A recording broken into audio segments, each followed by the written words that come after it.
Alright guys, welcome back to Budget Card Breaks, and today's going to be a little bit of a different video. I'm going to a card show today. I haven't been to a card show. I went about 3 months ago. I live in Iowa, and I went to a Marion show, and I will not return there.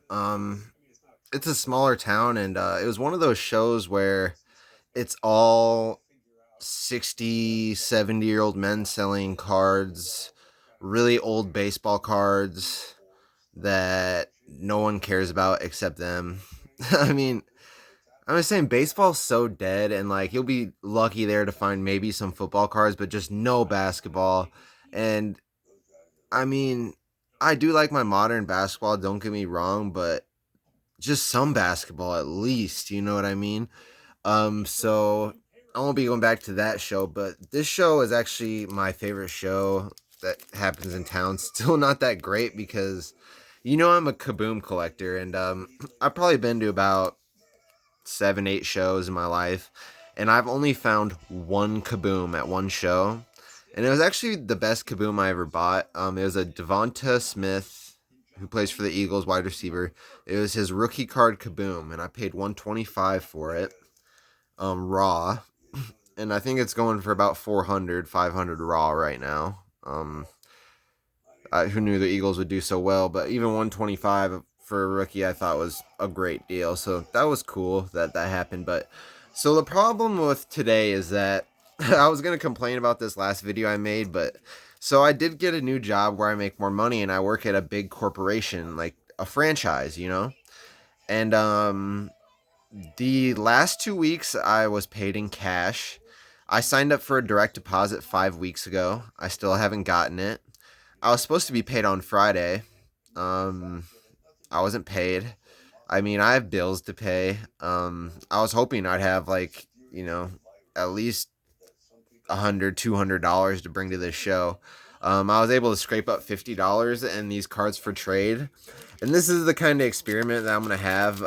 Last card show I went to, I have a ton of ISA slabs, guys. Because I used to buy a lot off Pristine Auction when I first started collecting, and no one wanted these ISA slabs, which was kind of funny because yeah, they're ISA, but just crack them open, they're raw cards. A lot of them were nice ones like Joe Burrow, select silvers, and just no one wanted to touch them for trades or anything.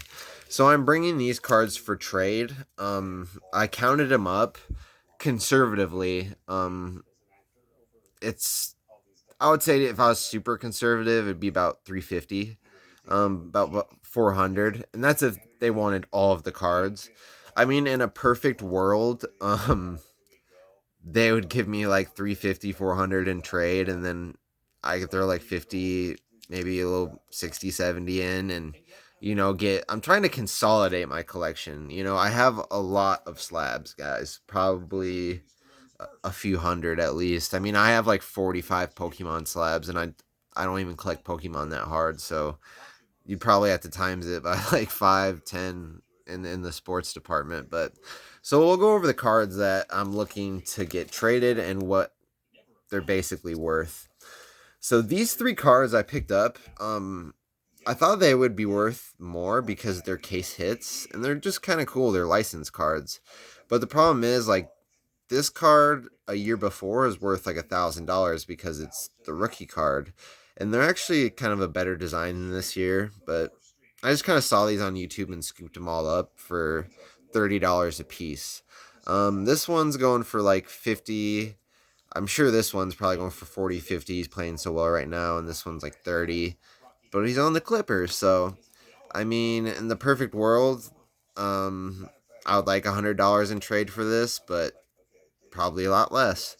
So this was the first card I ever bought at a show, and why would I buy a patch? Okay, well, when I first started collecting when I was a kid, patches to me were just as important as autographs. I loved patches, especially multicolored. And Jalen Suggs, when I got into the hobby, was the hyped. It was Jalen Suggs and Cade Cunningham, and this was out of 10. And I kind of forgot the whole college jersey thing, so and it was listed at like 160, and I got it for 110. Well, today I'll be lucky to get $50 in trade for this. So let's just say this is like 130. So this card, color match, Lamar Jackson. I was unable to find it on eBay. I'm sure it's on eBay. It's out of 35, but there's just so many parallels. I don't know exactly what it's called.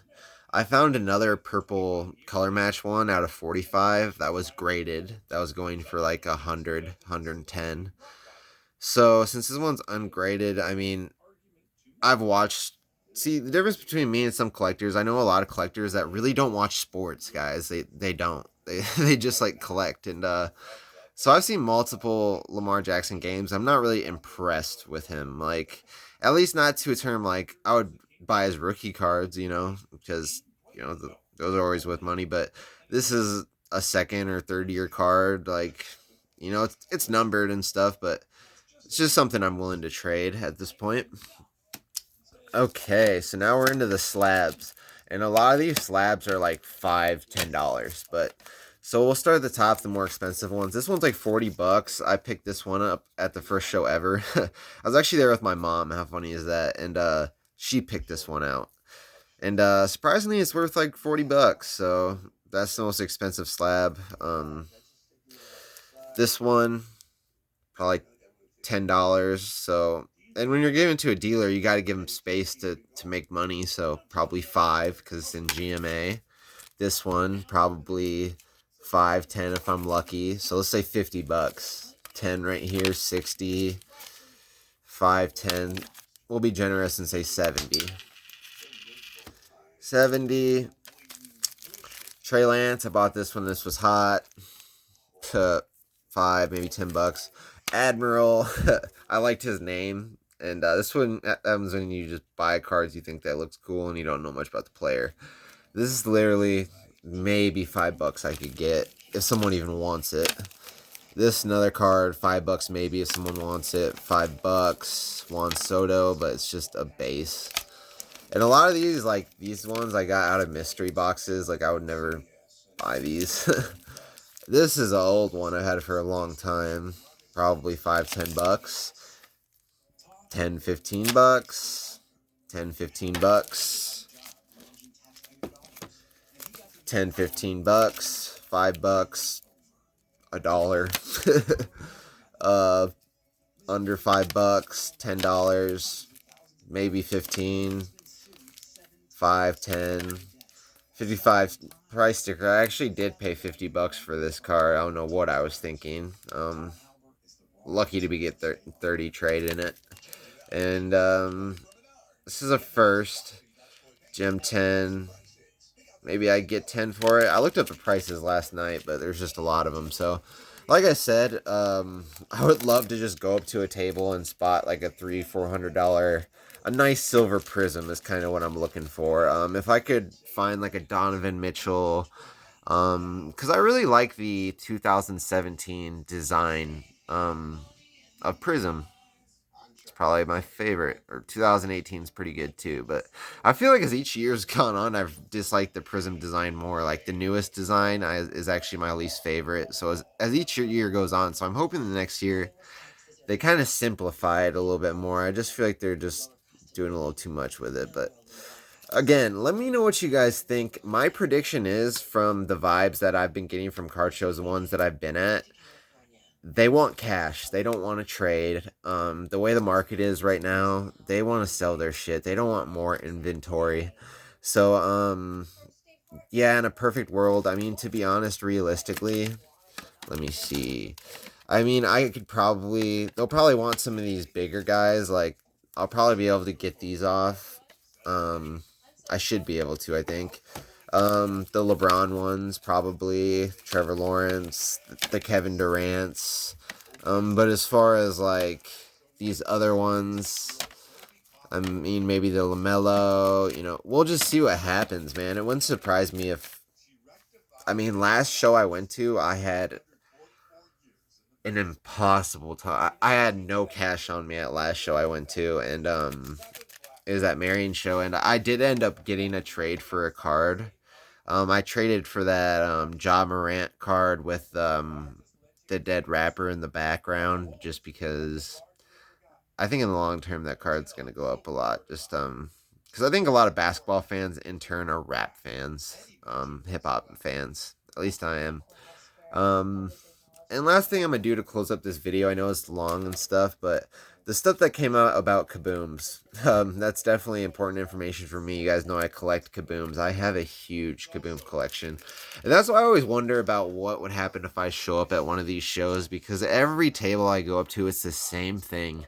You got the fucking Sandy Koufax old card, with just maybe some T206s. If you're lucky, I actually like T206s, so I'd actually buy one of those. But I'm saying, like, it's just the same cards. It's always baseball cards. I can't stand baseball cards.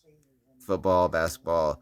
I don't know why they don't adapt to that. I mean, I feel like the older guys like that. I guess it's because they figure the older guys have more money, but I'm just hoping I can get out of some of these cards. I mean, honestly, what's crazy is I definitely want to get out of this. I do not believe in Jalen Suggs. I know he hit like a big game winner the other night, but the dude is just sell him when he's hot. That's my he's cooled off like a motherfucker, but I mean he's still got a little bit. I mean he's showing up on the front of boxes at least, so that's like a reminder. And people go to stores like, hey, Jalen Suggs, fresh in your mind. So I'm trying to get rid of him because I know if I hold on to this card for 3, 4 more years, it's going to be worth nothing. Um, but as I was saying, LeBron's. I'm just hoping at the end of this, I'll let you know how I did, what I sold, what I was able to trade for. I don't plan on selling any of these, just strictly trade, if any at all. But I mean, even if they don't take any of them, I feel like they'll take. These are hot players, easy cards to get rid of, and I'm not asking a lot for these slabs. Like I know this is worth $40, but I know they need room to make money. So I mean, I'd probably give it up for 25. It just depends on the dealer, and we'll see. It will definitely tell you the vibe of the show, and I hope it's a good vibe because that's why the last 3 months I've been buying all my cards on eBay, and that's someone that probably spends. I probably spend about $1,000 a month on cards, and if they had good card shows, guess what? The $1,000 could be going in dealers' pockets, but they want to overprice things. They don't want to trade things. They don't want to deal with things. They scoff at things that aren't in a PSA slab. Like it's so hard to crack it out and just have a raw card. I mean, this could have been in a fucking ISA slab, a 10, and I could have cracked it. And all of a sudden, now they want it. If this was an ISA slab, and even if it had a 10 next to it, they wouldn't want to touch it. But I digress. But another thing, I kind of got off track about the Kaboom serial cases. I definitely believe anyone that gets into breaks, guys, these guys know. I don't think it's just Kaboom. They know multiple products, dude. They are opening up, I wouldn't say hundreds, but close to it a day. And when you're opening that many boxes, I'm sure over time, even someone who's not that smart, they probably recognize sequences, certain things. And how hard is it to just take out every single box that you get, write down the serial code, and then take note of what comes out of that box? You know, this could be happening with flawless, much bigger products. I don't think it's the biggest problem in the world because at the end of the day, I don't think these guys are keeping the cards for themselves. Something I could see that's happening in the future is either that they're going to block out the codes or they're going to charge more for the boxes. And the reason why I have an affinity for basketball kabooms and I see them being worth a lot in the future is the fact that it costs a lot for a box. With kaboom football, you can pull it out of a $15 absolute blaster. It's not likely, but I just feel like that it props up the price when the boxes are expensive. So I feel like if they know there's a kaboom, they're going to be charging like 1,500, and I don't think that's a good deal. Just because I'm familiar with kabooms, I'm feeling yes, you can pull huge kabooms, but I mean the one that he called out, he pulled a Jalen Suggs kaboom. I mean, it's like maybe a $600 kaboom, and that's just because it's brand new. In a couple years, that kaboom will be worth half that, a quarter of that. But so you're gambling also on what kaboom will you get. I mean, are you gonna get a big Anthony Edwards kaboom, or are you gonna get a Jalen Suggs kaboom? It's just but So those are two things I see in the outcome. But and one last thing, I'll say this: people probably won't even watch the end of this, but anyway, someone who I can't stand in the hobby other than Sports Card Invest, douche. If you listen to his advice, you're getting scammed. See Blaze, dude. This dude is such a nerd loser. Like, I could tell he got picked on in high. Like, look at him. He got a pot belly. Okay, enough with the bullying. The reason why I can't stand him is this motherfucker at shows, like, literally, he hardballs deals when people, like, literally, he'll, like, stand firm on a price and be a dick about it. Like, no, 200, 200, that's all I'm paying, you know? And then he'll get the deal reluctantly from someone. And I understand it's good negotiating skills, but then he'll turn around and sell it for like $500 more in the same show, and he'll run back to the guy he bought it from and laugh in their fucking face. Like, if he did that to me, I'd punch him in the fucking throat, dude. Like, what kind of shit is that? And he thinks it's funny. Like, this dude. And I always comment on these guys' videos. These guys, that young guy with the man bun. Like, I see your hustle, dude, and I respect it. But at the same time, where did you get the seed money? Like, you can't just jump into the card market with $100 and then 3 4 months later you're dealing with 10 20 $30,000 card singles. Like, um if someone threw me $50,000, yeah, I mean, I could probably definitely make some money off of that. You know, it's not that hard. I mean, go buy a LeBron James refractor in a good grade. I mean, he's about to break the scoring record. Probably make good. It's just all about having the capital to make the money. I mean, any idiot can make money if you have enough capital. The real challenge is making money off cards when you only have $50 to spend or 100. You know, um, but, and one last thing, guys, like, people are spending all this money on those Justin Herbert cards, like millions of dollars. Like, what kind of? They have to be fake sales, like they said the other night in Sports Card Radio. They have to be fake. Like, what kind of fucking idiot would buy? He has done nothing. Like, I get it. Like, he's a decent quarterback, whatever.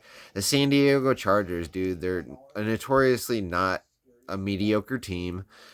Um, Tom Brady cards are selling for less than the dude's won 7 Super Bowls. Open your eyes, people. Like, that's what I'm getting out of this card right here, dude. This dude, he'd be lucky to get a Super Bowl. I don't think he ever will. He's not a great passer at all. Actually, I'd argue he's a horrible passer. He's a great playmaker. I guess he's exciting to watch. Would I trust him with 2 minutes left on the clock to take me down the field and win the game? Absolutely not.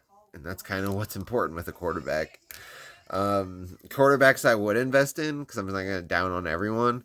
Aaron Rodgers, Tom Brady. That's it. Those are the only ones I would. um, and Kabooms. That's really it. Actually, in the mail, I ordered my first flawless card. I got a Dante Culpepper. And that's another reason why you know I'm a collector, because that card is going nowhere. I bought it for $100. It's a dual color patch.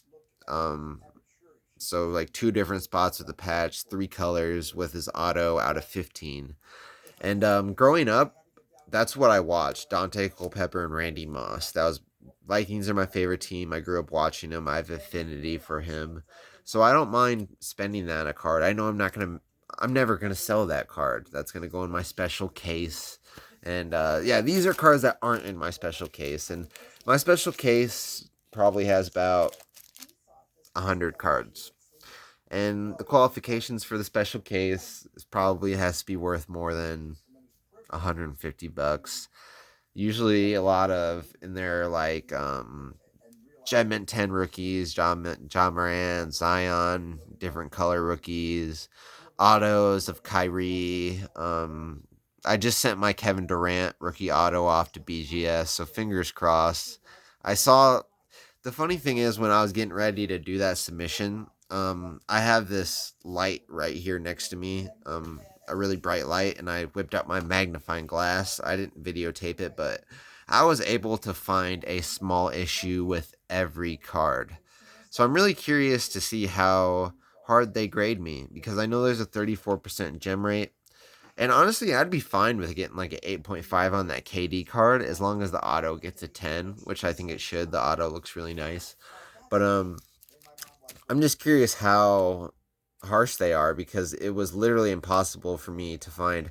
And I know people are like, well, if there's imperfection, why would you send it in? Well, when you're talking cards that are worth two, three, $400, you kind of gotta send cards like those in. You know, if you're selling them raw, you're just taking such a loss. I mean, at least send them in and see what you get.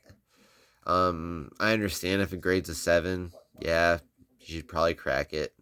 When you sell it, I would leave it in the slab otherwise because it's the best protection you have. I mean, I've had cards. I'm just going on and on, but I don't care. This is my channel. When I was really into the PMGs, I would keep them in these, and literally dust particles would get into there, and they would stick on the PMG. And I swear to God, PMGs are the most sensitive cards ever. I pulled that Craven. I wish I would have sold that card, man. When I pulled it, it was worth $7,000, and it sold for that much. Not to buy it now, it sold for 7K. And I held the card because I'm a collector, and I have this feeling like I don't like to just get cards and sell them. Like I like to hold them for a little bit to at least feel like I like had them and owned them for a little bit. Like these cards I've had this card over these all over a year, these 6 months. Um these cards I definitely like the most, but these are probably the ones though the dealers will like the most as well, but what was I going on with? But yeah, guys, just we'll see how I do at this show. Watching YouTube videos, I've just seen really bad vibes with shows, really bad traffic. People saying we buy slabs, not buying slabs, not making trades. Everyone wants cash, and I understand that economy's low, but at the same time, why are you out here selling? If the why don't you just hold your cards for a year? What's the big rush to sell everything? I mean, I understand some cards are time sensitive, but if you're a real collector and you're not just some goofy box breaker that just gets, players they don't even care about, but oh, it's a 1 to 10, so it's an expensive card, but you don't care about the player. Like every card that I buy, I actually bought it for a reason. I care about it, and that's why I'm going to get rid of these because a lot of these were mystery box pulls because I used to get these mystery boxes.